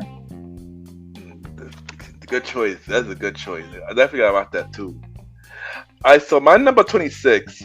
I got this movie that was made in 1985. Okay. This is a classic. This is a really good movie. I heard rumors that they're gonna make a reboot of this. I got mixed feelings about this, making a reboot of it, because this movie is so much of a classic. I'm not sure how this is gonna work, but the movie I am talking about is called The Breakfast Club. What? They're gonna do a reboot of The Breakfast Club? No. Her rumors. No. Her rumors. I don't know how true that is, but I heard rumors that they was. I don't know how I feel about it, but I just know that the original is iconic. It's a really good movie. The characters in the movie is really dope. I love this movie. Very. This too. Yeah, even though this was before I was born, but it still was an amazing movie. The Breakfast Club. And Molly Ringwald was just beautiful. Dude, I agree. What is this girl? Hello. I agree.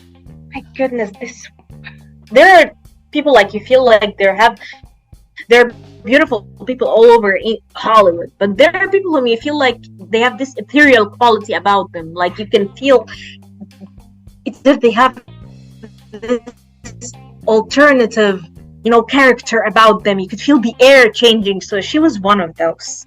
She was just iconic. She really was. I agree with that. I agree with you. And The Breakfast Club, a very classic movie. I love the movie. I kind of want to watch this movie now. I ain't gonna lie. That's how great this movie is.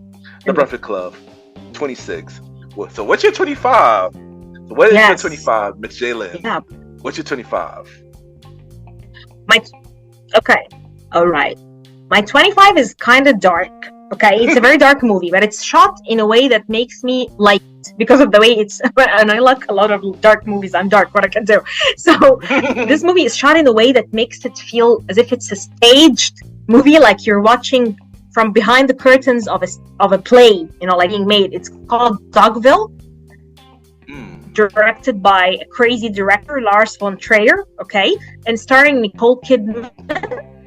And Lauren Bacall was there, and James Caan. Comic movie, and it's very cruel, and there is no resolution, and the ending is just like evil wins, like the worst of humanity comes out. But I still love it because it was made in a very stripped down, bare way of filmmaking that I felt gave the actors a way to become more theatrical, to not have all the gadgets and the things that make it easier for them to hide. I love these kinds of movies, so yeah. I definitely might have to check that out. It's a dark movie. They said Darkville, right? Yeah, it's dark. Please watch it and then watch something fun because I fear for you. Like I care about you. You're like a brother to me. So I need to protect Ken. I need like the Goofy movie or something if you love it because I love it so much. I forget. Yeah, I definitely will. I definitely will. All right, so my number 25. My number 25 is another classic. It's another classic that was made in 1986. It's another classic. I believe they had a show of this. I don't know. I might be wrong about that. I heard they had a show. I might be wrong on this, but I got the Ferris Bueller's Day Off as my number 25. They had a show of Ferris Bueller's Day Off. Really, I love it. I heard a rumor. I think they did. I seen something like that before. But the movie. But I was talking about the movie though. This was another classic. Matthew Broderick, which I seen something of him recently. I watched something of Matthew Broderick recently. I think it's called No Hard Feelings. I think he was in that movie. But yeah, this is another classic that's really good and. Yeah. Definitely enjoyed it. I wish I was him. I wish I was him. But with him, who wouldn't? We all wish we was him. but I never skipped school, so yeah. But this movie is really good, and I enjoyed this movie. Feel the Ferris Bueller's Day Off. Really, really dope. Yes. Classic movie. Really dope classic movie. Very awesome choices. Yes, awesome choices, Kenny. Wow. Thank you. So what is your number 24? Okay, so if you really need a movie that will make you so chill and so happy and feel good about the world, watch this movie. It's called After the Storm by Hirokazu Kurita. Okay, Hirokazu Kurita. And it's a beautiful, tranquil, laid down movie. Families, beautiful people, just regular people. Like you see someone who could be your aunt or your grandma, but they're in a different culture, in a different world, and parents, and a kid, and people just getting together, and there is a storm out there, and we're just eating. And these movies kind of remind me of the childhood and the beautiful old days with the bigger family who no longer exist.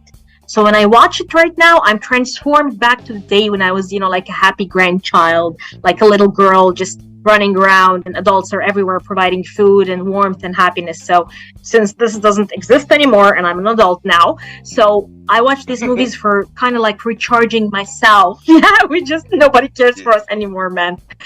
Yeah. So we just gotta take it for ourselves. So you watch these movies and at least it makes you feel like life can be a little bit better, a little bit warmer. So I totally recommend this one.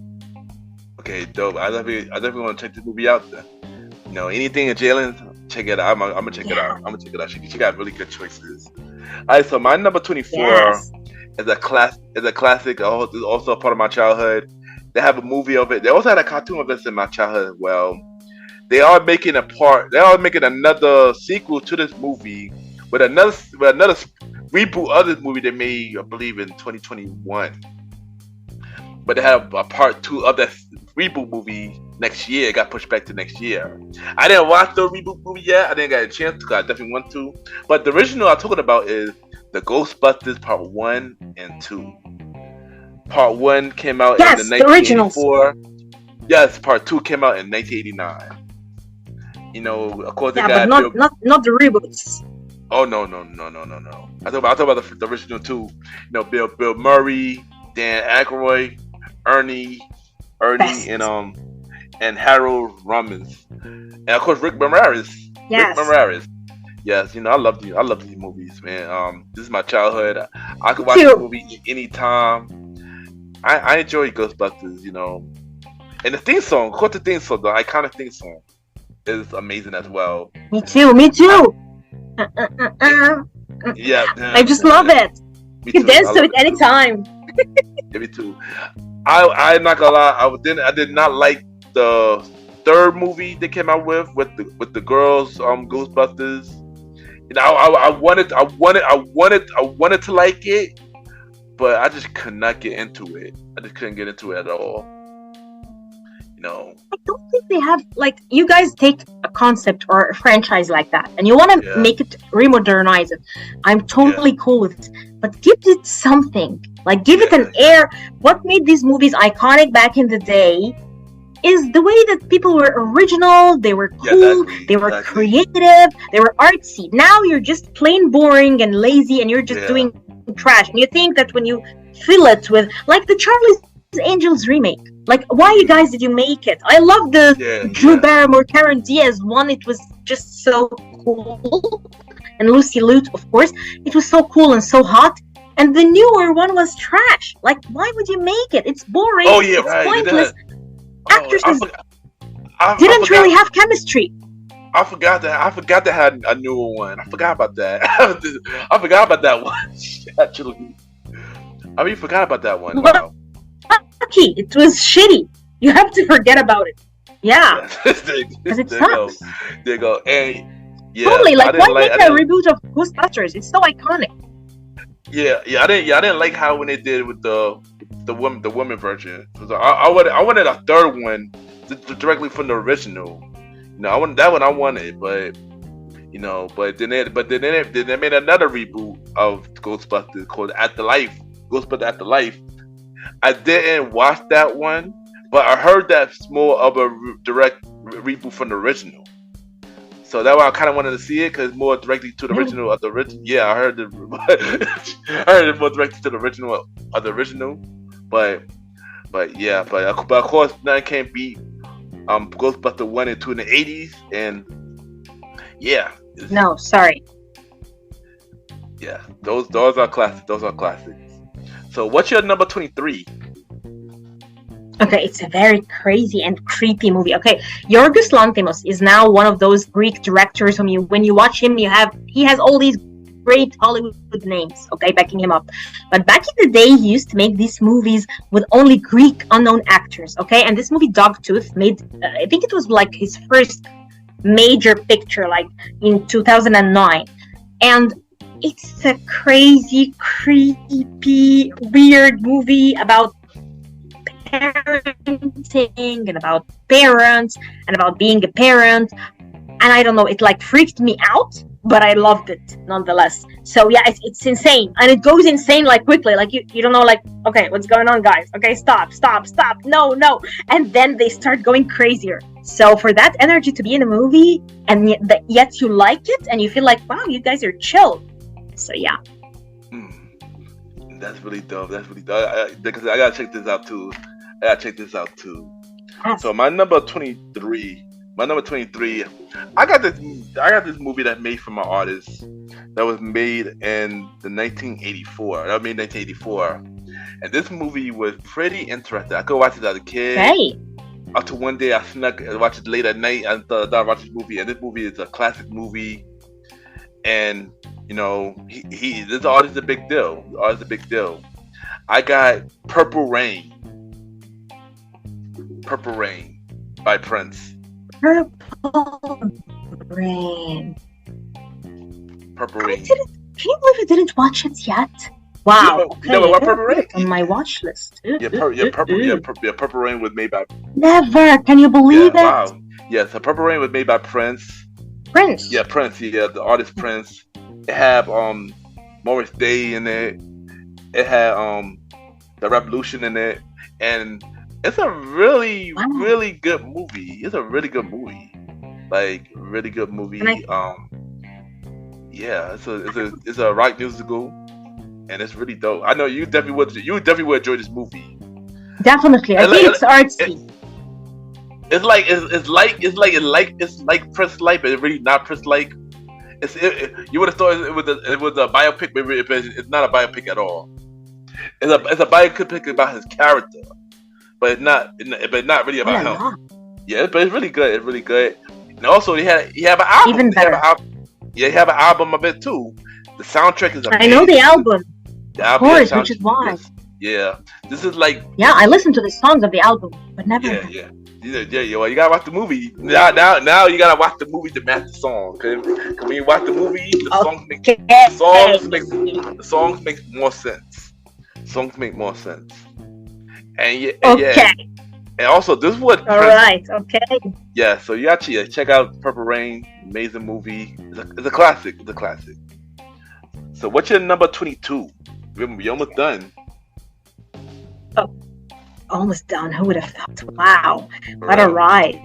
Okay, so number 22 is Nosferatu by Fritz Lang. I love both versions of Nosferatu, but this one, it's just silent and it's just beautiful and gothic and scary and also romantic in my opinion. So I don't know, like I love this idea of movies that just take you into another era, another century, another time when people were just completely different from you, and it would still move you, it would still make you feel things. So yeah, and it's also so iconic. Like there's no more iconic. You always remember the shape of Nosferatu the vampire, like he's there cemented into our psyches. So yeah, one of my favorites ever. This movie sounds really good. This is something that I would definitely check out. It creeps on you. I can tell, and that's really dope. I gotta really check this out. So my number 22. Last time we did this episode, Roger Rabbit was number 1 last episode, and the type of movie Roger Rabbit was a cartoon and a live action movie. So this movie is another one of those movies. It's a cartoon and a live action, and this was made in 1996. This is definitely a classic. Part 2, wasn't my favorite, but part 1 is iconic. I got Space Jam with Michael Jordan, Bugs Bunny. Love it. I love it. The Looney Tunes. Are you serious? And the Looney Tunes, yes. And the Looney Tunes, yes. Of course, part 2 is trash. The first one, the first one, and even can you remember everybody get up? It's time to say now. Yeah. We got it. Oh, what? I would dance to this all day. And come to the Space Jam. This was the most iconic times of our life. Of course, we have these movies like our favorites. And I remember when our dad got us the VH tape too, like we watched it like on repeat. Like it would end and then my sister and I like, maybe, okay, we're going to watch it again because it was just so cool. Michael Jordan was the deal. It was the GOAT back then.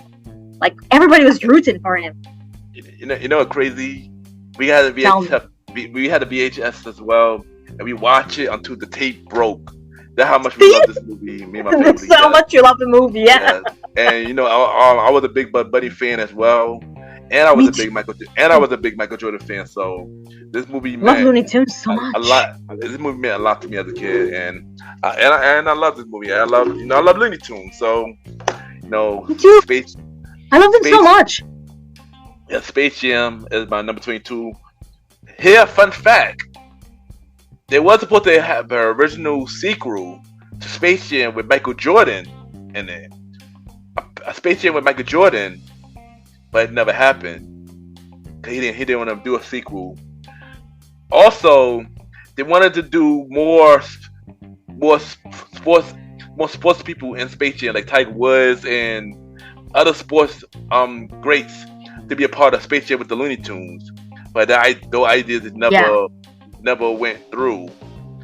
But and then of course, why? I tell you.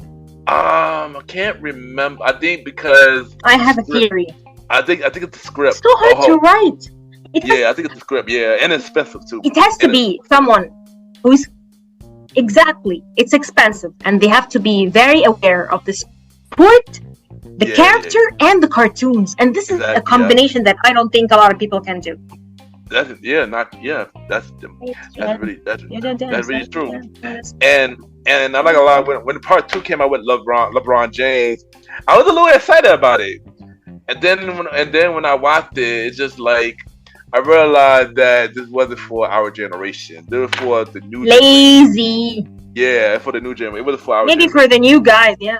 Yeah, it wasn't for us. It wasn't for us.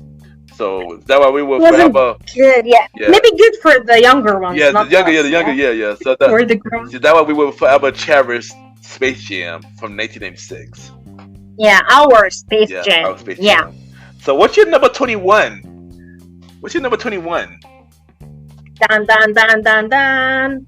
Okay, so I was recently on this Gosling watch list, okay, watching all of his older movies, and I realized that I had watched The Place Beyond the Pines way back and didn't appreciate it back then, probably when it first came out, 2012. And then when I rewatched it now, even with the knowledge that he fell in love with Eva Mendes during shooting it, now it gave it even and it's amazing. When you see them in the movie, you could totally tell these were people in love. Sorry, this is not acting. The way she's crying so hard, you could feel this woman really, really has intense feelings for this man. And she's envisioning already a family. Like, you could see her envisioning her family with him. So watching it, and it's also a very cool movie, very great acting from Ryan Gosling, great direction by Derek St. France. So a very beautiful, just weighty movie, also a very cool movie for the times, because like I said, they don't make cool movies anymore. You don't have this cool guy or cool girl anymore, like Michelle Pfeiffer in Batman, for example. So when you watch a movie like that, appreciate it even more, because they have it harder now. And what the movie called again? Place Beyond the Pines. Yes. Like Place Beyond the Pines. I didn't know. I like Eva Mendes. And yeah, I like her. Yeah, always was a fan of her and stuff wonderful. Like that. She is wonderful.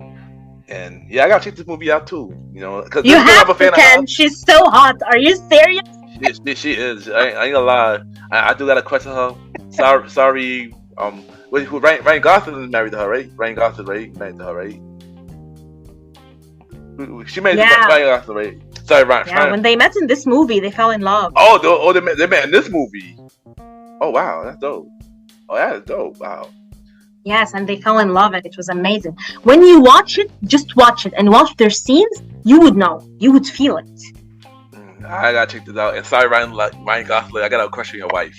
I gotta question your wife. So my number two. My number 21. This is another Spike Lee joint. This is a classic.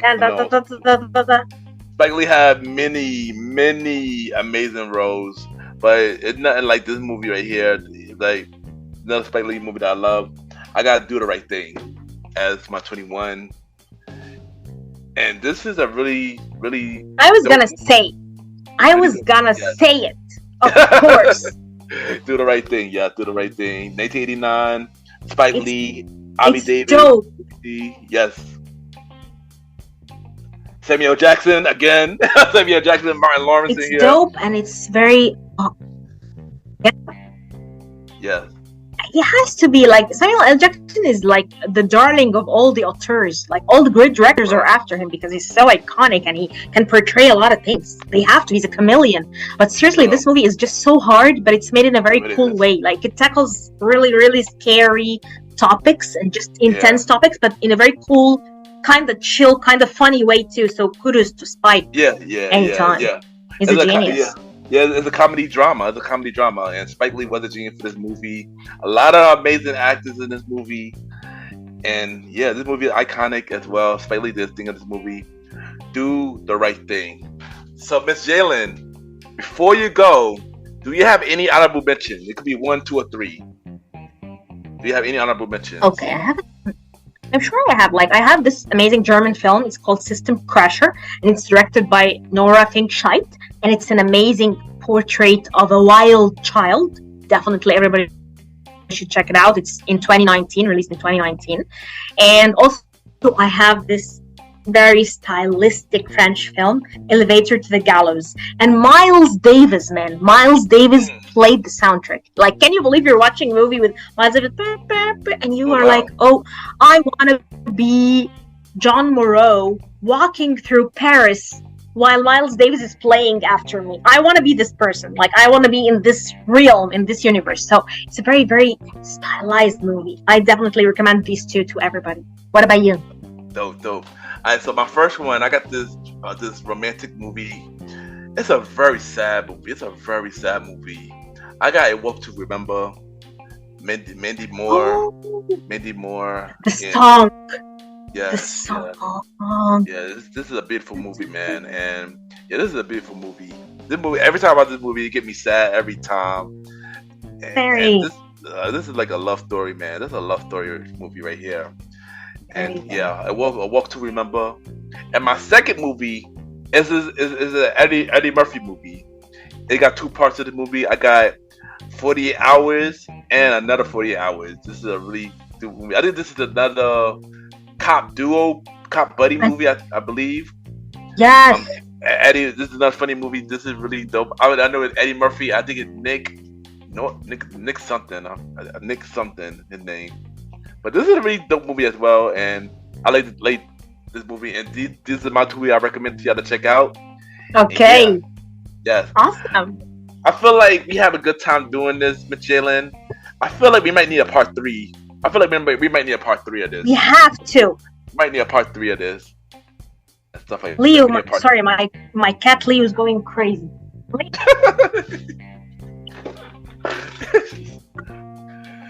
That's cute. Leo. I'm trying to be firm with him, but he's just so spoiled. Everybody spoils him rotten. But Miss Jaylan, thank you for coming on the show again. As always, it's always fun to have you on the show. And thank you. We have to make part 3.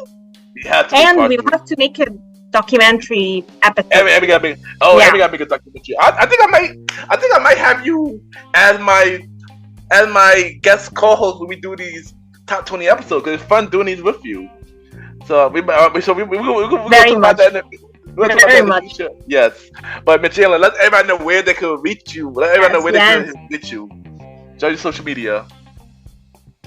Okay, on Twitter, which is called X now. It's Jaylan Salah. Yeah, X. And there's also this amazing application, Blue Sky. I'm there too, Jaylan Salah. And I'm on Instagram as Jaylan Salah. So wherever you are, find me. And also there is the J Days YouTube channel where I just post my movie reviews and my snippets from my days and stuff like that. So just catch me there.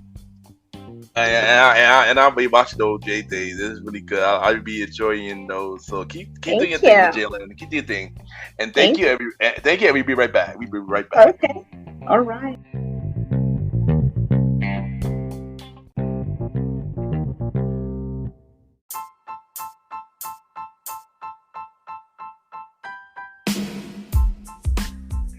Hello, everybody. This is your boy Ken, aka MrGentleman.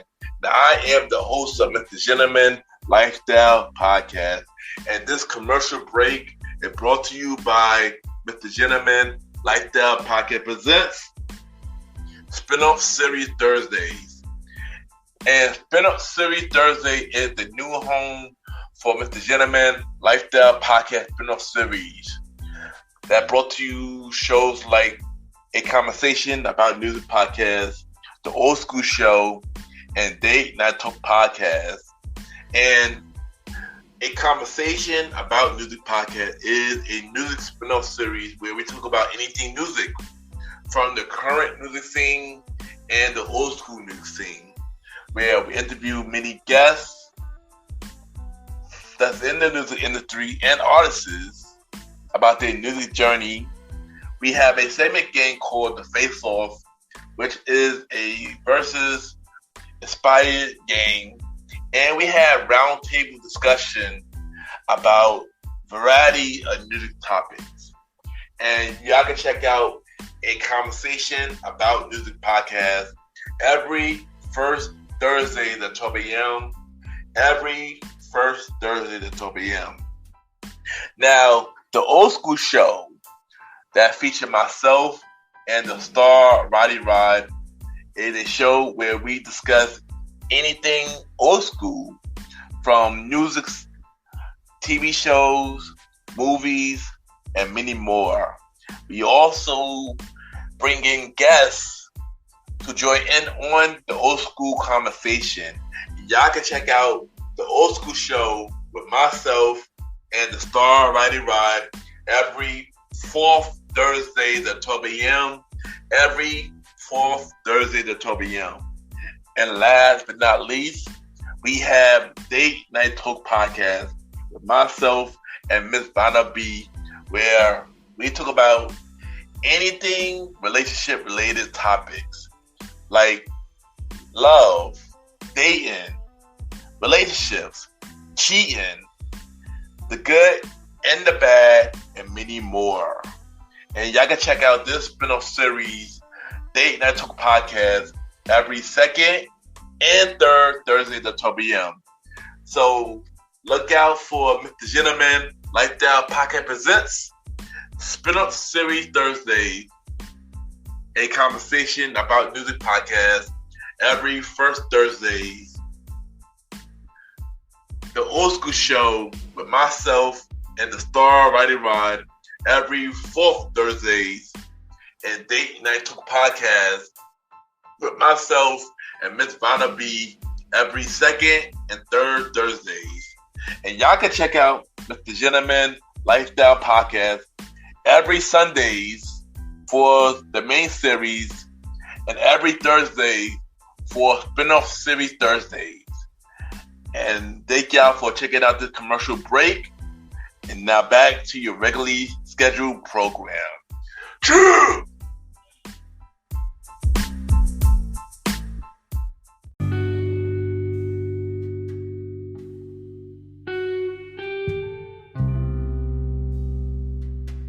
I just want to take the time to thank everybody for tuning in to the latest episode of MrGentleman Lifestyle Podcast. Thank you to my special guest, Miss Jaylan, for coming on the show. Once again, thank you for coming back. It's always a good conversation when you come on the show. Always fun vibes and always great to have you here. And looking forward to bring you back for the next Top 20 Countdown show. And y'all already know where I'm at every week. MrGentleman Lifestyle Podcast. Every Sundays for the main series, and every Thursdays for spin-off series Thursdays, where we feature shows like A Conversation About Music Podcast every first Thursday at 12 p.m. Date Night Talk Podcast with myself and Miss Vanna B every second and third Thursday at 12 p.m. And the old school show with myself and the star Roddy Rod every fourth Thursday at 12 p.m. Y'all can also check me out on the Premier Boys Podcast with myself, Aaron Quito Sands, the star Roddy Rod, and Long Live the Chief Mighty Mal. New episodes every Wednesdays at 12 p.m. Season 4 coming soon, and the 4-year anniversary of the Premier Boys Podcast tomorrow, where we will be announcing the release date for Season 4 of the Premier Boys Podcast. Y'all can also check out other shows from the Premier Podverse. King Talk with Aaron Sands, hosted by Aaron King Talk Sands, every Fridays. Star Time Podcast, hosted by the star Roddy Rod, every Mondays. And the Trilogy Podcast, hosted by Long Live the Chief Molly Mal, coming soon. So check out and support every show on the Premier Podverse Network. If you want to be guest on MrGentleman Lifestyle Podcast, send me a bio about yourself and everything that you do to my email, ken@gmail.com, or hit me up on social media, Ken_MrGentleman. I repeat, Ken, Ken _Mr. MR Gentleman, GENTLEMAN, and we can set something up for season 7 or the spin-off series Thursday shows. And y'all know what time it is. It's time for everybody's favorite segment. It's time for the return of MrGentleman Lifestyle Shoutouts, where I shout out 5 shows and I give them their flowers.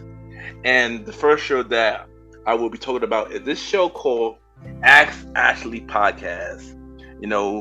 Featured two girls with the same name, Ashley, and they discuss variety of topics. Discuss music as well. It's a really cool show. I discovered this probably a couple months ago, and I've been pretty much a fan ever since. Shout out to the Ashleys, and check out the Ask Ashley Podcast. Next show that I recently started listening to is called the Small Talk Podcast. Two women that talk about various topics like confidence, mental health issues, and many more. I just discovered this show recently as well. And check out the Small Talk Podcast. The next show that I'm going to talk about is a crossover podcast show. Four kings, I should say. Four dope kings by the name of the League of Kings. They just released their first episode earlier this week. It featured really from the things about this podcast, Big Brother from Big Brother Advice, J Dot from What Is WTS Podcast, and Joe from Bold Talk by Joe. And they talk about a variety of topics, mental health, basically everyday life stuff. They just released their first episode earlier this week. Check out the League of Kings podcast. I'm looking forward to see what these brothers is what we're going to do with the show. I'm looking forward to it. So the next show I'm going to talk about is the Stupid History Minute, hosted by Key from the Unfiltered Network. And basically he took about a history lesson in a minute. And this is a pretty cool show and a pretty cool concept too. Shout out to him. Check out the Stupid History Minute. Check out, this is just a show that you can just listen to literally 1 minute. So that's impressive. And the last show that I'm going to talk about is Questgasm, hosted by Kendra, who is a part of I Did Not Make the Ranking podcast. I was just on her show recently, and this is a really cool show. She basically talked to guests about their crushes, And when I was on her show, I talked about, Keisha Knight from, Cosby, House of Pain, and stuff like that. And it was a really cool show. And I listened to the show too. It's a really good show. Y'all should check it out. Check out the 5 shows that I just mentioned for the MrGentleman. Like that shout out.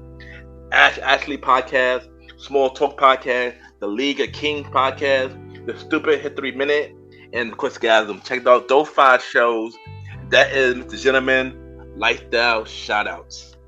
Y'all already know, I'm a good podcast, MrGentleman. Good podcast to media independent podcasters. We could rate each other's shows. We see what everybody listens to, and we have the charts.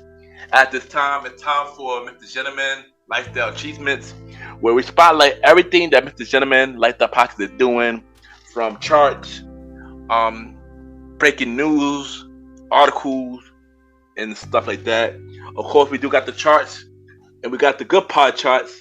And for the top 100 shows, MrGentleman Lifestyle Podcast is number 6 on the normal charts, and number 4 on the indie charts.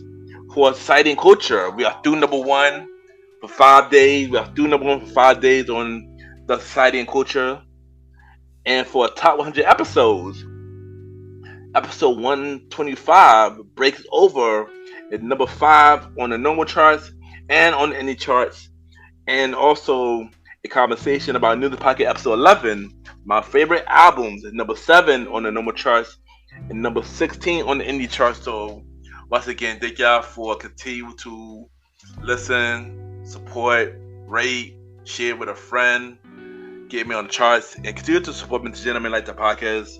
Y'all already know I had to tell this every episode that I'm grateful for the support that y'all do, and thank y'all, man. And just continue to grow this show, and we're going to continue to grow season 7, aka this chapter of season 7 called The Saga Continues. So pretty much picking up with season 6 left off. So yeah, and let's continue to support the show, and thank y'all. It really means a lot. Check out the website, www.realmrgentlemanlikethatpodcast.com, where we listen to every episode of MrGentleman Like That Podcast. We watch every video of MrGentleman Like That Podcast. We check out guest profile. All 62 guests came on the show. You check every guest appearance that I've been on, things about us, Questgasm, and many more. I do got more guest appearances on the way, so look out for it. Y'all can buy merch at the Mr. Gentleman Like the Pocket store on tpublic.com, or y'all can buy it through the merch. And yeah, support the merch, buy some merch, support Mr. Gentleman Like the Podcast, so I could buy some new material, because I really want to step up this everything, the show, mics, desk, chair, laptop, everything. So if you buy merch, stuff like that. If you buy merch, you're going to a good place. You're going to new materials, new equipment for Mr. Gentleman Like the Podcast, and that would be my focus. So check out the website, www.realmrgentlemanlikethepodcast.com. And once again, thank y'all for tuning in to this latest episode of Mr. Gentleman Like the Podcast, Day Night Talk podcast with myself and Founder B. New episode this Thursday at 12 p.m. And of course, another episode, season 7 of Mr. Gentleman Like the Podcast next Sunday at 12 p.m. Have a good day or night, wherever you're listening to this episode.